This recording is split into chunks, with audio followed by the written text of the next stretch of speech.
Hello, this is Spartan Commander, and this is the 634th Rome Total War Brotherhood game that I've put onto YouTube. And this is a cracking battle to watch, and as you can see, it's fought on one of my favourite maps, the Germanic Forest map, with the big open flat plains that you can fight on if you want, or if you want to hide your troops in the trees and spring those nasty ambushes onto enemy troops, you can do that as well. That's what I like about this map. You've got a lot of good things on it, and that's why I like playing with it so much. Okay, our first teammate is Brotherhood member Man 2, who has unusually bought the Britannia faction. Now he got 7 chosen swordsmen, 1 druid unit, 6 head hurlers, 2 chariot archers and 4 heavy chariots. So he's certainly got a good selection of units here. If you have a look at his chosen swordsmen there, if you count the upgrades, 1, 2, 3, 4, 5, fully upgraded chosen swordsmen. Remember, these guys got excellent morale like Spartans and urban cohorts, and if you fully upgrade them, you'd be surprised on how tough chosen swordsmen can be. I say this is an old-fashioned balanced Britannia army. Now we move on to the head hurlers. Now remember, these heads are effective against armour, and a modern Britannia army, as we talked about before, people seem to bring 14 head hurlers and 6 chariots. Okay, now the firepower that 14 head hurler units can do is absolutely fantastic, but if they don't tip the battle in their team's favour by the time they've thrown all their heads, all you've got is 14 light infantry. Okay, so remember that, make no mistake, 14 units of head hurlers is absolutely devastating to enemy troops, but as I say, if you don't tip the balance of the battle in your team's favour by the time they've thrown all their heads, all you've got is 14 light infantry. So that's why I like to bring a balanced Britannia army, and it's nice to see Man 2's bought a balanced Britannia army here as well. You see, have a look at his chariots here, and I think he's got 2 chariot archer units there. There you go. You can see he's got his 2 chariot archer units there, and they can be a nuisance to the enemy troops, fast moving, can do a lot of damage. And of course he's got, I think, 4 heavy chariots here. Now remember, you've got 2 lots of chariots in Britannia. You've just got the heavy chariots that are about 580 denarii with 3 hit points, or you've got these barbarian warlord chariots with 5 hit points but are over 1,000 denarii each. I've experimented with both types of chariots, and I would advise you to get these barbarian warlord chariots. Those 2 extra hit points really do make a difference on the battlefield. So I think that's a pretty good old school balanced Britannia army there that Man 2's bought. So well done to him. Our next teammate is the player who's called himself Old Man of War, but is in fact Scorpion King SR. Now he's got 10 infantry, 4 archers and 6 cavalry. Okay, 10 infantry, 4 archers, 6 cavalry. And if we have a quick look, I think at the upgrades of his infantry there, you'll see he's got mixed up. You can see some of his units have got 7 upgrades, an experienced stripe, gold shield, gold attack. Another of his units have just got gold shield, gold attack. So he's got mixed upgrades on his infantry, but only 10 infantry. Is that enough for the modern day battlefield? And if we look at his cavalry, just gold shield, gold attack on his cavalry. Remember, Scorpion King doesn't have any saved armies. He builds a custom armies for every battle. Okay, so that must be the army that he feels most comfortable with for this particular battle. And our last teammate is myself, Spartan Commander, who's bought his old Greek cities army of 14 Spartans and 5 archers. Just to show you here, I've got mixed archers. I've got 3 Cretan archers and 2 of the cheap short-range archers there. Okay, so that's my old-fashioned Greek cities army. This should be a cracking midweek battle for you to watch, and I hope you enjoy it. And here is the other team. We have an RTW player called Zarith. Now he's got 12 urbans, 5 cavalry, 2 Cretan archers and a chariot, a Britannia chariot unit. Yes, you did hear it right. Cretan archers and a chariot unit in his Julii army. What do you think about that then? Okay, and there's the Julii chariot unit there. See, with the red kind of banner above them there. Okay, so that's a Julii Britannia chariot unit there. Okay, so this guy has brought modified units to the battle. Alright, so you can see they've got the Britannia flag on the back of their chariots, but it's actually a modified Julii chariot unit there. Okay, now this guy didn't ask permission, didn't ask if he could bring modified units to this battle, to which I would have said no. Okay, and there you are, Cretan archers, once again under the Julii banner, fully upgraded Cretan archers. Now just to say, The Brotherhood never encourages modified units in our battles, because over the years people have said, well, if people can make modified armies, what else can they do? Can they get into the files of Rome Total War and maybe give their units extra morale, extra attack, extra defense? You know, I don't know whether they can or not, but when you see modified units, it can kind of open the door to that kind of suggestion. You know, so that's why we don't encourage modified units in our battles. As I say, if this guy had asked if he could bring modified units, I would have said no, because as I say, over the years, rumours have been about that if people can modify their armies, then maybe they can do other things to their armies, like as I say, get into the RTW files and increase morale, defense, attack, etc., and make their units like almost unbeatable. So that's why we don't like having modified units or armies in our battles.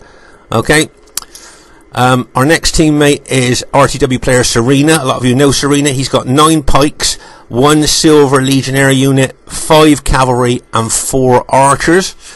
Okay, quick look at the upgrades on his pikes there, and you'll see he's just got gold shield, gold attack. Now remember, Seleucid morale's not very good, so to only have gold shield, gold attack on his pikes, I don't know whether that's a good decision or not, but as he's only got gold shield, gold attack on his pikes, I'm thinking he spent his money on his cavalry. Okay, here you can see he's got a silver legionary unit as a pilot shield unit in front of his pikes.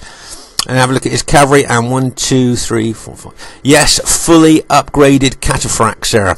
Okay, remember we call these guys the tanks of the ancient world because they're armoured from head to toe, and they can be battle-winning troops. So it'll be interesting to see how well Serena handles these troops during the course of the battle.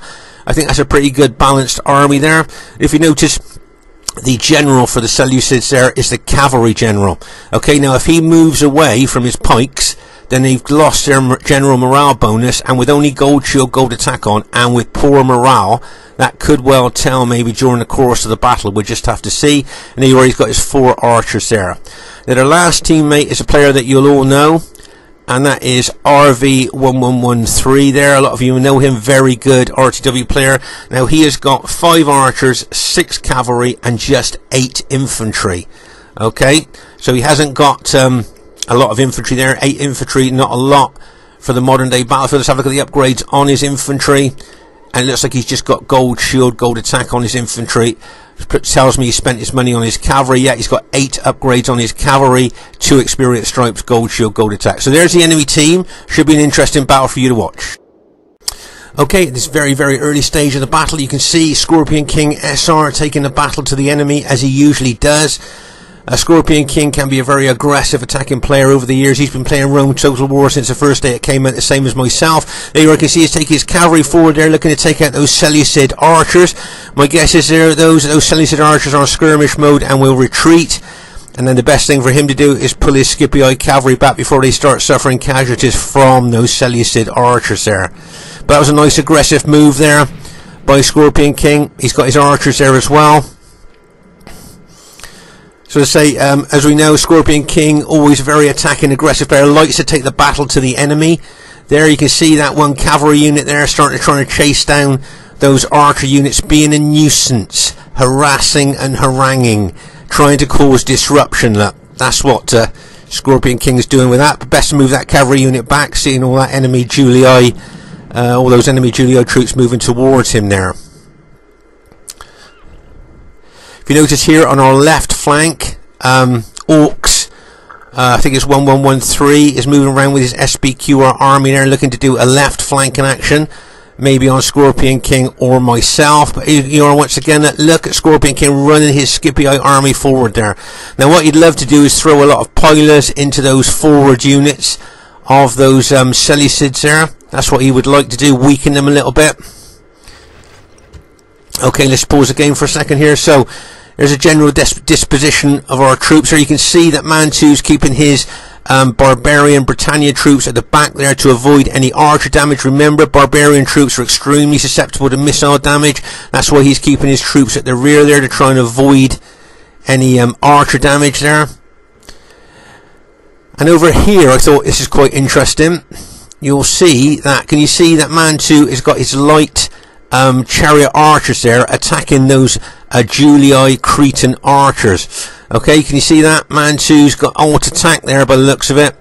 with his light chariot archers there against those Julii Cretan archers. And here comes the Julii Britannia chariot, modified chariot, coming over here, that, and bang as it charges in there. Now, how often on a 31k battlefield do you see this? Okay, how often do you see this? Real Britannia chariots fighting a Julii chariot there, that Britannia chariot. How often do you see that? See the red banner above them and the red blanket on the horses there against real Britannia chariots there. Okay, the Britannia chariots here are just the light archer units up against this heavy Julii warlord chariot there. There you can see a chariot here has just been killed. Let's see the men just falling off there and the horse is falling over as well. But there you go. How often do you see that? A modified Julii chariot unit fighting real Britannia chariots there. Very, very rare, I would suggest. And as I say, the guy didn't even ask if he could bring modified units, which I thought, you know, not very respectful really, as he just thought he'd bring them. He doesn't care. And as I say, you can see that the Britannia generals moved his chariots back, and then the Julii general can take his cavalry and that chariot unit back over to the main fray here. Okay, so at the moment here you can see that Scorpion King SR has moved his army forward here towards the Seleucids, but he must be aware of all that Julii infantry and cavalry possibly coming in on his right flank. Okay, I've positioned my Greek cities at the rear of his army there to be able to move in either direction, whether SPQR comes in or Julii comes in on his army. Right now here you can see Scorpion King taking his army over to the left here, maybe looking to take on the enemy SPQR army there. Now remember that SPQR army has only got 8 infantry. Okay, so Scorpion King may well have spotted that and thought, well, okay, let's go over there and try and get an infantry battle going where Scorpion King would have the numbers. But you can see a lot of enemy archers shooting in on him as he's moving. Remember, as your troops move and they suffer archer damage, you will suffer quite a few casualties from archers while your troops are moving. Okay, but as I say, you can see Scorpion King there moving his troops over to the left. They're looking like he's going to take on the SPQR units. And as I say here, you can see me move my Greek cities over, kind of shadowing the Seleucids there. Alright.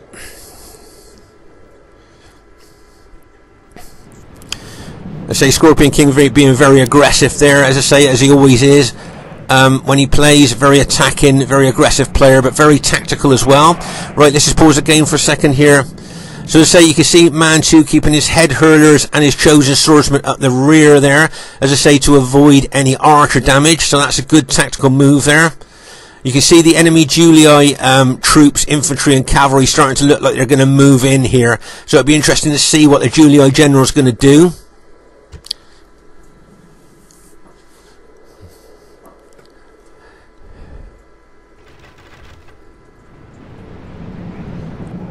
And here you can see now Scorpion King was moving over to the left with his Scipii army, and now has decided to move over to the right now.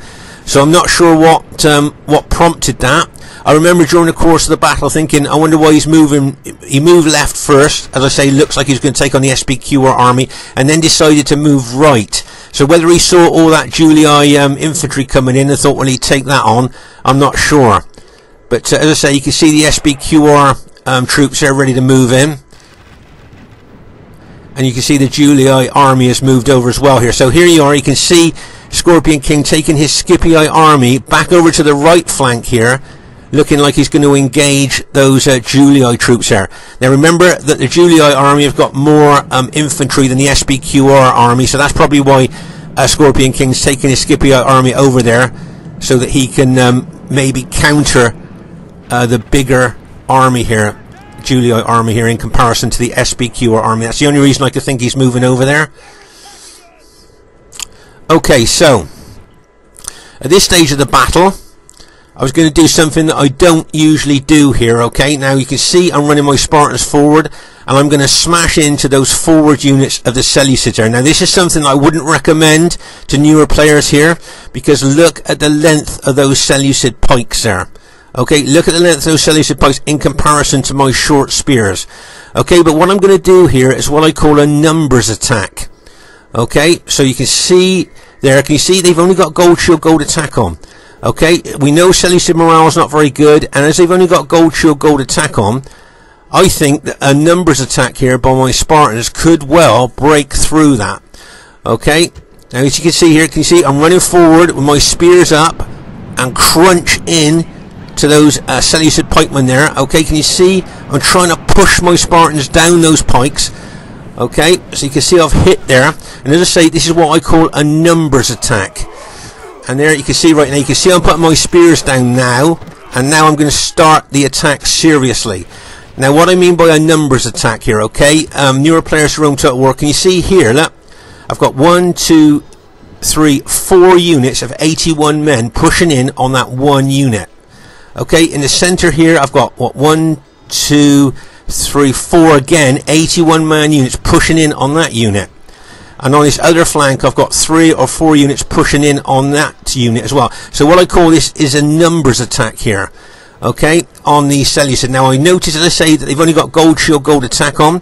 Their morale's not very good, and as I say, with the massive numbers I'm pushing in on those units, it should make a difference. As I say here, you can see the Julio army looking to ready to attack Scorpion King SR. And here's something else in our favour, which I noticed as well. You can see that Seleucid cavalry in wedge formation there ready to attack. But look at where their general is.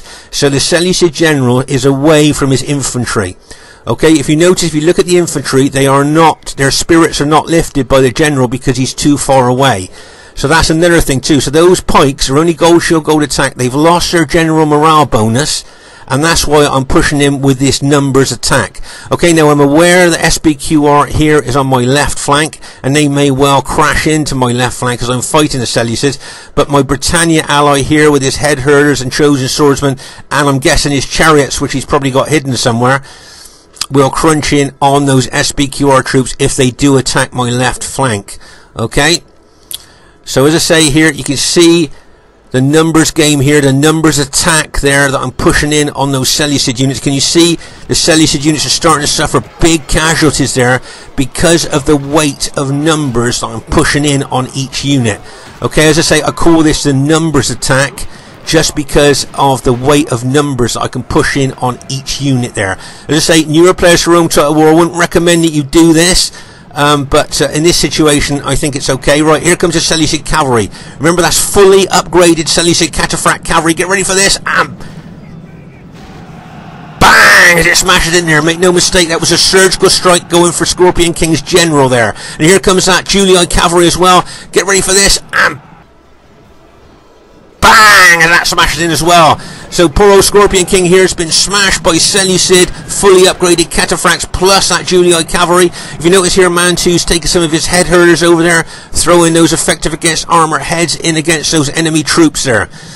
Okay, now at the rear here, you can see the enemy SBQR cavalry is charging in, and infantry are charging into Mantu's chosen swordsman here. Okay, you can see all that SBQR cavalry and those infantry there charging into the chosen swordsman. Now really, Mantu could do with his chariots over here to support his infantry, but now you can see that SBQR cavalry charging into the rear. The poor old Scorpion King's infantry there is going to be sandwiched attack there. Let's pause again for a second. So you got fully upgraded Seleucid cataphracts smashing into the front of Scorpion King's Scipio army, and you've got SBQR cavalry smashing into his rear. Poor old Scorpion King there, looks like his army is going to get beaten there. And over here, unfortunately, Mantu's chosen swordsmen have now all been routed. Okay, so our Britannia allies lost all his infantry. It looks like he's lost a lot of his head herders as well. Now whether they're rally or not, I don't know. But as you can see, most of the Britannia army has been taken out. Meanwhile here, my numbers game here is gradually making inroads into those Seleucid pikemen. Can you see these these dead Spartans here? Now those are the Spartans that I lost on impact with those pikes. Okay, you can see there's no dead Seleucid amongst them there. That's because those Spartans were killed by the length of those pikes before I could get in close to get to them. So as I say, it's a numbers attack here, and you can see that it is making progress, but very slow progress. But over here, you can see the enemy SBQR troops and Julii troops here closing in on Scorpion King's Scipio army there. And most of our Britannia ally has been taken out. But here comes the warlord chariots here. Now he's just bought his chariots in. Now, has he bought these chariots in too late? What do you think? Do you think that he's bought them in too late, or do you think that they might arrive just in the nick of time? Well, we just have to see, but I feel for poor old Scorpion King SR's Scipio army there. They're smashing in on him. Look at that. Bang, as they smash in there. Scorpion King's general's gone there. You can see the enemy Julii cavalry coming in. I just want to show you something here. Can you see, as the Julii cavalry was charging, one of his units got hooked on his allies' Seleucid pikes there and my spears. Can you see? He charged forward there, and that Julii cavalry unit there has been caught on his own allies' Seleucid pikes and my spears there, which I'm hoping to cause him a few casualties there. You can see all that Julii cavalry there dead. As I say, that would have been they would have been killed by a mixture of his own Seleucid pikemen allies there and my spears there. Killed a lot of those Julii cavalry. You see that one guy just being killed there. But as I say, you can see most of Scorpion King SR's Scipii army has now been routed. Okay, I think I can see he's got 2 units left. His general's just been taken out there, and I can see, right, okay, so I think now all of Scorpion King SR's infantry has just been taken out. Okay, it's just been taken out now, and all those enemy troops now are freed up to come into the rear of my Spartans. Right, here comes those warlord chariots there. Now, if you notice here, Zarith has faced urban cohort units towards these chariots. He spotted them coming in there, and he's got them there to try and neutralise them. Can you notice that those Julii troops are ready to throw pilers into them as well? So he's got those troops facing those chariots coming in there. They're kind of a blocking force there, but the chariots are piercing through those. Like, can you see the chariots are actually going through those units there, charging in? But I've got a lot of enemy infantry coming in behind me here as I'm trying to take out these Seleucids. You can see they're throwing pilers into the rear of my troops. You've got that Seleucid cataphract cavalry. Right, there goes that fully upgraded cataphract cavalry.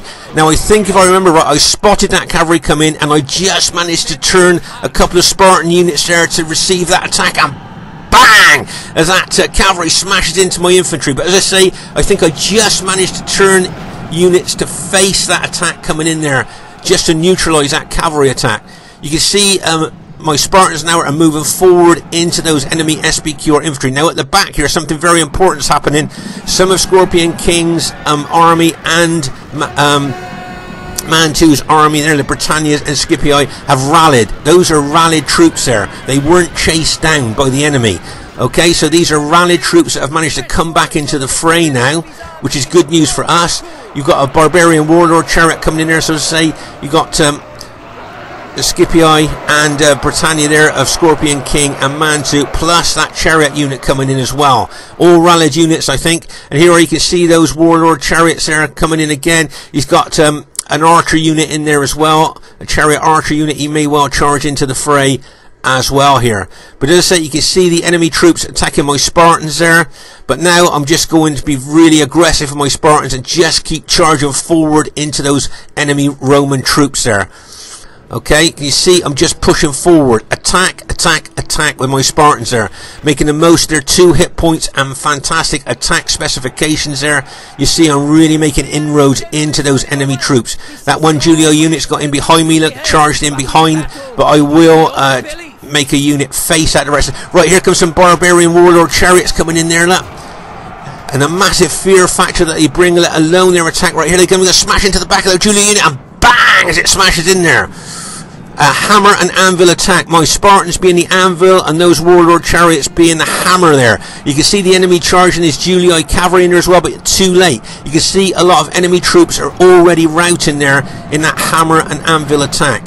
That was a nice attack there by Mantu with his chariots there, bringing that big fear factor as well as good attacking specifications as well. So that was a nice hit there by our Britannia ally with his chariots there. I think those are rallied chariots because I saw a lot of his chariots get routed earlier, but they've come back into the fray. Once again, newer players to Rome Total War, make sure you chase routing units down. If you don't chase routing units down, they'll come back and they'll bite you in the butt. And this is what's happened here. As I say, I think most of Mantu's Britannia army was routed, but they've come back into the fray. They've rallied and come back into the fray because they weren't chased down. Okay, and there's a druid unit there. Remember, it's always a good idea to bring a religious unit with a barbarian faction. Gives your troops that extra morale bonus there. Okay, but these chariots that have caused all this mayhem here of attacking there and lowering the morale of enemy troops and smashing in their rallied troops. So as I say, remember, in battle, when you rout troops, make sure you chase them down, or if they rally, they will come back into the battle. And how many veterans watching this have seen rallied troops actually win a battle? I know I've seen that loads in the past. So as I say, you can see Mantu's chariots there trying to do as much damage as they can against those enemy Julii troops. They're doing really good. And you can see, I think there's a couple of Scorpion King SR's cavalry units been all over the battlefield attacking enemy archers as well. That was rallied units of Scorpion Kings as well there. Here you can see these Britannia units here attacking this Julii unit. Right, okay, I think that was Mantu's general just been taken out there by the enemy Julii troops there. As I say, there you can see some Britannia troops here trying to fight those Julii infantry. Here you can see those head herders. They run out of heads now, so they've been alt attacked, and they're just using their swords now against those Julii troops. Okay, they're doing quite well, really, actually, bearing in mind they are only light infantry. Can you see them there raising their swords? He just hit Warcry there. The barbarian general did. Right, here comes another Julii infantry unit. Bang! I think those head herders could start routing now. There you go. You can see a lot of those head herders starting to rout up against heavy infantry. Look. Okay. So I'm going to run a couple of my Spartan units over there. I was just going to run a couple of my units over to help Britannia there. They didn't need it against those Julii units. Here you can see I'm running my Spartan army over towards what's left of those Julii units there. My guess is, though, that the Julii general will probably admit defeat here, because it looks like our team has managed to go on to win the battle. Yeah, he just admitted defeat there. So this is quite a spread out battle. If you look here, from all the way over here, look, you can see there's chariots there, look, dead chariots. You can see Britannia chariots there as we move across the battlefield here. You can see more dead. Let's say it is quite a spread out battlefield here if you look. Across the battlefield there, you can see the Seleucid cataphracts there amongst the snow. Over here seems to be the most intense part of the fight in here. I think that's where my Spartans were fighting the Seleucids there in that numbers attack, as you saw. And here you can see, there you go, there's Scorpion King, a unit of Scorpion Kings there. I've got some Britannia units. Over here was another massive battle here. Look. Cavalry on cavalry by the looks of it. Here some infantry through. That's like SBQR units. Remember, they came around the left flank there and took out a lot of Britannia units there. So as I say, it's a reasonably spread out battle with a couple of really intense parts of the fight in there. You see there's one unit of Scorpion Kings there, and there's another unit there. Last man standing in that unit. Look at that, the last man standing. I always think that's pretty cool to look at there, still fighting there. And there you can see Mantu's Britannia. Now remember, these are all rallied units. Remember, we saw all of the Britannia infantry routed, and because they weren't chased down, they could come back into the battle there. And that could have well tipped the balance in the end there. There's that Druid unit there chanting, giving morale to troops. Okay, so the first thing I'd like to say is really well played to everybody in the game there, guys. Really well played. And as you can see, it was a close victory. Okay, the highest kills in the game goes to that old Spartan army of mine, and that was mostly due to that numbers attack I did on the Seleucid 121 man pike units. Okay, also I'd like to show you here the second and third highest kills in the game go to the enemy team. Orcs 113 and Zereth there got the second and third highest kills in the game, so really well done to them. So well done to Zereth there. Probably didn't get the kills that he wanted to, and I would just say please don't bring modified units to our game again if you don't mind. Thanks very much. Well done to Serena. Probably didn't get the kills that he wanted to there, but I think his pikes got taken out quite quickly there in the battle, really. But he did quite well with Seleucid. And well done to Orcs 1113. Great kills, 1,602 there with SBQR. So really well played, guys. And well done to Scorpion King SR. Probably didn't get kills that he wanted to, but he was smashed from the rear and the front during the course of that battle. And well done to Man 2, got some good kills too. And your rallied chariots at the end there, I think really maybe have tipped the balance there in that hammer and anvil attack there. So really well done there to everybody. Again, quick look at the statistics of my Spartans there. Just see how they did. Yeah, not too bad. Maybe not outstanding, but yeah, not too bad. Archers didn't do very good. Bit poor there. But not too bad there. So once again, just say really well played to everybody in the game there. I look forward to seeing you Saturday for another great battle. Please give us a thumbs up if you enjoyed this one.